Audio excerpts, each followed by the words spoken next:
प्रिय विद्यार्थियों, एडवांस वरिष्ठ माध्यमिक विद्यालय मुंडहाल की ऑनलाइन कक्षा में आपका स्वागत है।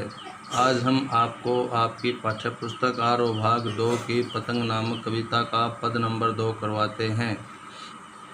तो प्रसंग आपका वही पहले वाला ही है। इस पद के माध्यम से कवि ने बच्चों की कोमलता का वर्णन किया है। जन्म से ही वे अपने साथ लाते हैं कपास। कवि कहता है कि जैसे कपास हल्की फुल्की कोमल मुलायम व बेदाग होती है और बहुत सुंदर लगती है, तो इस पद के माध्यम से कवि ने बच्चों की तुलना कपास के साथ की है। कवि कहता है कि जिस प्रकार कपास हल्की फुल्की कोमल मुलायम व बेदाग होती है, उसी प्रकार बच्चे भी जन्म से कपास की तरह कोमल मुलायम बेदाग होते हैं। यानी बच्चे बिल्कुल जन्म से ही कोमल मुलायम और छल कपट से रहित होते हैं। उनके ऊपर किसी प्रकार का कोई कलंक नहीं होता। पृथ्वी घूमती हुई आती है उनके बेचैन पैरों के पास। जब वे दौड़ते हैं बेसुध छतों को भी नरम बनाते हुए, कवि कहता है पृथ्वी घूमती हुई आती है उनके बेचैन पैरों के पास। तो तीसरी लाइन से देखिए, छतों को भी नरम बनाते हुए। जब ये बच्चे पतंग उड़ाते समय घरों की छतों पर चढ़कर पतंग उड़ाते हैं, तो उस समय कवि कहता है कि पतंग उड़ाते समय ये बच्चे छतों की कठोरता को भी अपनी कोमलता के कारण छत को भी कोमल बना देते हैं। यानी पतंग उड़ाते समय बच्चे जब घरों की छतों पर चढ़कर पतंग उड़ाते हैं, जब छतों को अपने कोमल पैरों से स्पर्श करते हैं, तो छत की कठोरता भी कोमलता में बदल जाती है।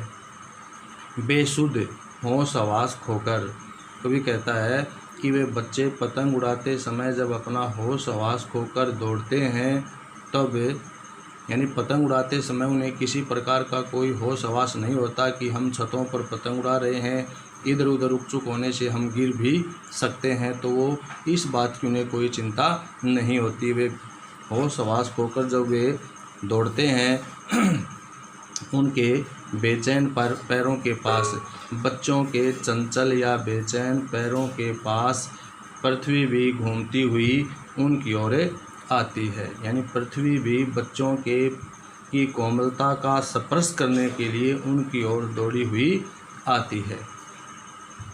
दिशाओं को मृदंग की तरह बजाते हुए, जब ये बच्चे पतंग उड़ाने की खुशी में किलकारियाँ मारते हैं, तो सभी दिशाएं ऐसी लगती हैं या सभी दिशाओं में ऐसा महसूस होता है कि नगाड़े बज रहे हैं। पतंग उड़ाते समय जब ये बच्चे पतंग उड़ाने की खुशी में किलकारी भरते हैं, तो सभी दिशाएं नगाड़े की तरह बजती हुई प्रतीत होती है।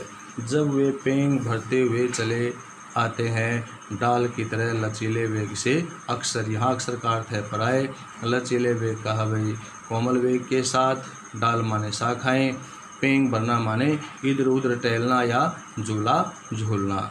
तो कवि कहता है कि ये बच्चे प्राय कैसे हैं कि ये बच्चे प्राय वृक्ष की डालों के लचीलेपन या कोमलता के कारण, ये बच्चे प्राय वृक्ष की शाखा के लचीलेपन के वेग की तरह, वृक्षों की शाखाओं में जो लचीलापन होता है, जैसे हवा के झोंके आते हैं, हवा के झोंके कारण वृक्ष की डालें कभी उस तरफ तो फिर उस तरफ, कभी इस तरफ कभी उस तरफ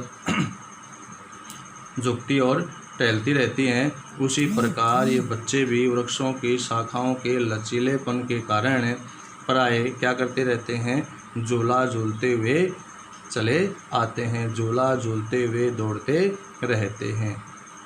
जैसे हवा के झोंकों से वृक्षों की टहनियाँ इधर उधर आगे पीछे डोलती रहती हैं। क्योंकि टहनियों में लचीलापन होता है और वो उस हवा के वेग के कारण, लचीलेपन के कारण इधर उधर दौड़ती रहती हैं। वैसे ही पतंग उड़ाते समय बच्चे कभी आगे तरफ बढ़ते हैं तो कभी पीछे की तरफ बढ़ते हैं।